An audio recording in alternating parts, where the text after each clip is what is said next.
नमस्ते, स्वागत है आपका। न्यूज़ 18 देख रहे हैं आप। मैं हूं आपके साथ पूजा सचदेवा। बिहार चुनाव के नतीजे आप देख ही रहे होंगे और यकीनन मुझे लगता है कि जो बिहार चुनाव के नतीजे आए हैं, ऐसी कल्पना तो खुद एनडीए ने भी नहीं की होगी कि डबल सेंचुरी का आंकड़ा वो पार कर जाने वाले हैं। लेकिन अब चुनाव के नतीजे जब आ ही चुके हैं लगभग, तो सबसे बड़ा सवाल ये उठता है कि बिहार का मुख्यमंत्री कौन होगा। मेरे साथ अंकुर जी इस वक्त हैं, उनसे समझेंगे। अंकुर जी, क्या लगता है, नीतीश कुमार ही होंगे? देखिए, ये सवाल पूजा आपने पूछा है। इस सवाल का जवाब ये है कि अलग अलग इंटरप्रिटेशन है इस समय सोशल मीडिया पर। कुछ लोग कह रहे हैं कि नीतीश कुमार मजबूरी है क्योंकि वोट उनके नाम पर पड़ा है, और दूसरा सवाल ये भी है कि क्या बीजेपी इस बार वो दांव चल सकती है कि अपना मुख्यमंत्री बनाए बिहार में, जो आज तक वो नहीं बना पाई है। अब बीजेपी के पास जो विकल्प हैं वो क्या है? अगर बीजेपी माइनस नीतीश कुमार में जाती है तो उनके पास जो विकल्प होगा वो होगा लोक जनशक्ति पार्टी प्लस अदर्स। अगर उनका सहयोग मिलता है तो भी बीजेपी कंफर्टेबली एक इस पोजीशन में है कि अपना मुख्यमंत्री बनाए। लेकिन इसकी जो विश्लेषण है वो दूसरे तरीके से ये भी किया जा सकता है कि अब नीतीश कुमार की जेडीयू कम से कम राज्य में अब बीजेपी उनकी बैसाखी पर नहीं है। इसका मतलब ये भी है, हालांकि केंद्र में जरूर नीतीश कुमार की पार्टी का समर्थन है, जेडीयू का प्लस चंद्रबाबू नायडू का, वहाँ एक मजबूरी आप मान सकते हैं। लेकिन बिहार एज ए स्टेट में वो मजबूरी ख़त्म हो चुकी है और बीजेपी का जो स्ट्राइक रेट है वो 95% के आसपास निकल के आया है। यानी कि जो उन्होंने सीटें जीती हैं और जितनी सीटों पर उन्होंने चुनाव लड़ा था उसमें एक अच्छा खासा स्ट्राइक रेट है। अब कुल मिला के अब ये शिगुफा कहाँ से शुरू हुआ, वो वहाँ पे हुआ कि आज सुबह जेडीयू की तरफ से एक बयान जारी किया गया कि नीतीश कुमार मुख्यमंत्री थे, मुख्यमंत्री हैं और मुख्यमंत्री रहेंगे। तो जैसे ही ये ट्वीट आया उसके बाद इस ट्वीट को डिलीट कर दिया गया। तो उसके बाद ये चर्चा शुरू हो गई है चारों तरफ कि क्या नीतीश कुमार मुख्यमंत्री बनेंगे या नहीं। बिल्कुल अंकुर जी, लेकिन हमने देखा है कि रैलियां हों, जनसभाएं हों, बड़े बड़े नेता भारतीय जनता पार्टी के यही बोलते रहे हैं कि मुख्यमंत्री नीतीश कुमार ही होंगे। लेकिन अब अगर हम देखें नीतीश कुमार की एक जो छवि है, गठबंधन बदलू वाली एक जो छवि उनकी रही है, लेकिन अगर इस बार ऐसा सोचे भी तो भी आरजेडी के पास इतना आंकड़ा नहीं है कि वहां पर अगर वो सोचे विलय करने का तो कंफर्टेबली वो मुख्यमंत्री बन पाए। तो क्या लगता है कि नीतीश कुमार क्या इस वक्त फ्रंट फुट पर आपको दिख रहे हैं या बैक फुट पर आपको दिख रहे हैं? देखिए, राज्य में तो बैक फुट पे हैं और नीतीश कुमार की पार्टी जेडीयू। सेंटर में जरूर बीजेपी की एक मजबूरी है कि नीतीश कुमार को साथ रखना पड़ेगा। तो अब सवाल ये है कि अब जो आपने पहला सवाल पूछा कि क्या नीतीश कुमार मुख्यमंत्री बनेंगे जैसा कि है, तो उसका जवाब ये है कि फिलहाल बीजेपी शायद उतना बड़ा रिस्क अभी नहीं लेना चाहेगी इस चुनाव के नतीजों के बाद।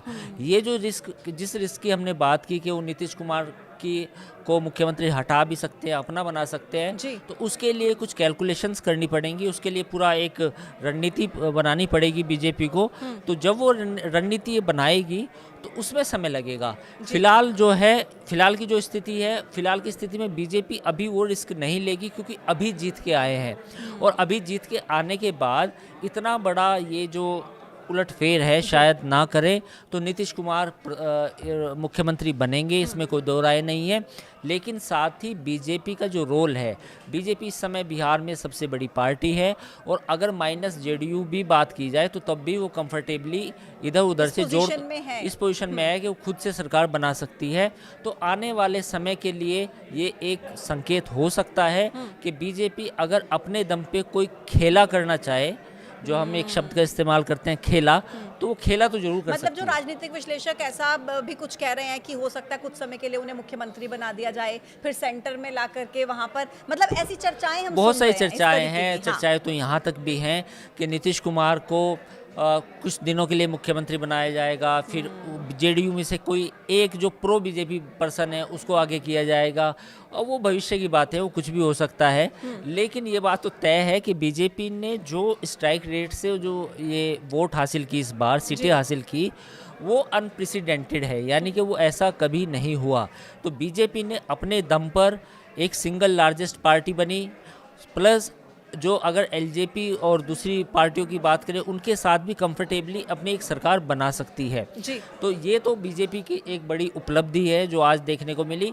नीतीश कुमार को लेके आगे क्या खेला होगा नहीं होगा वो एक भविष्य आखिरी सवाल मेरा अंकुर जी आपसे है, क्योंकि एलजेपीआर का भी हम जिक्र कर रहे हैं, 29 सीटों पर चुनाव लड़ रही थी और अभी तक बताया जा रहा है 19 सीटों पर बढ़त की तरफ वो है, तो बहुत अच्छा परफॉर्मेंस है स्ट्राइक रेट के हिसाब से अगर आप देखेंगे तो चिराग पासवान की भूमिका आप किस तरीके से देखते हैं? देखिए, चिराग पासवान की काफ़ी आलोचना हुई जब उनकी पार्टी टूटी, फिर उन्होंने सीटें मांगी और उन पर यह भी दबाव था कि वो आरजेडी के पास चले जाएं। उनकी पार्टी के कुछ लोगों ने भी कहा कि आरजेडी के साथ चले जाएं, ज़्यादा सम्मान मिलेगा।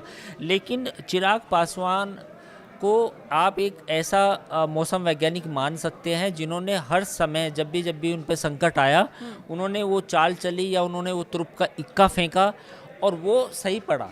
अब जैसे 2014 में उन्होंने अपने पिताजी को मनाया जो स्वर्गीय रामविलास पासवान जी थे। जी। उनसे गुजारिश की, वो खुद ही कहते थे कि चिराग ने मुझे ये सलाह दी थी कि हमें 2014 में बीजेपी के साथ जाना चाहिए, तो वो केंद्र में मंत्री बने उनके पिताजी। और उसके बाद उनकी पार्टी का विघटन भी हुआ पासवान जी की मृत्यु के बाद, उनके निधन के बाद। उसके बावजूद वो बीजेपी में बने रहे, बिल्कुल। जबकि उनके चाचा भी मंत्री रहे एनडीए में। उसके बावजूद वो खुद को हनुमान बताते रहे कि मैं प्रधानमंत्री नरेंद्र मोदी का हनुमान हूँ और मैं उनके साथ हूँ, मैं बीजेपी के साथ ही रहूँगा। तो इस बार भी उन्होंने जितनी सीटों पे चुनाव लड़ा, करीब 19-20 सीटों पे वो आगे हैं फिलहाल, बिल्कुल। कुछ पे जीत भी हो चुकी है। तो उनका स्ट्राइक रेट भी अच्छा रहा, उनको सबसे ज़्यादा फ़ायदा हुआ इस चुनाव में एज ए रीजनल पार्टी, क्योंकि हम जो जीतन राम मांझी की पार्टी है उससे ज़्यादा सीटें लेने में कामयाब रहे। दूसरी तरफ अगर हम विपक्ष की बात करें तो महागठबंधन में वीआईपी पार्टी थी मुकेश सहनी की, वो जीरो पे सिमट गई। तो जनसुराज जीरो पे सिमट गई। तो ऐसे में अगर बीजेपी के बाद किसी और पार्टी का, रीजनल पार्टी का, जो छोटी पार्टी है उसका स्ट्राइक रेट की अगर हम बात करें तो चिराग पासवान उसमें सबसे बेहतरीन बल्लेबाज के तौर पर उभरे। मतलब कि बिहार की राजनीति में कुल मिलाकर ये कहा जा सकता है कि नीतीश कुमार ने बता दिया कि अनुभव कितना जरूरी है और चिराग पासवान ने बता दिया कि युवा एनर्जी कितनी जरूरी है। हालांकि मुख्यमंत्री के तौर पर कौन शपथ लेगा, नीतीश कुमार का नाम ही अभी तक सुनने को मिल रहा है, लेकिन काफी चर्चाएं हैं, देखना होगा, इंतजार करना होगा। आज के वीडियो में इतना ही, लेकिन आप क्या सोचते हैं बिहार के अगले मुख्यमंत्री को लेकर कमेंट बॉक्स में जरूर बताइए।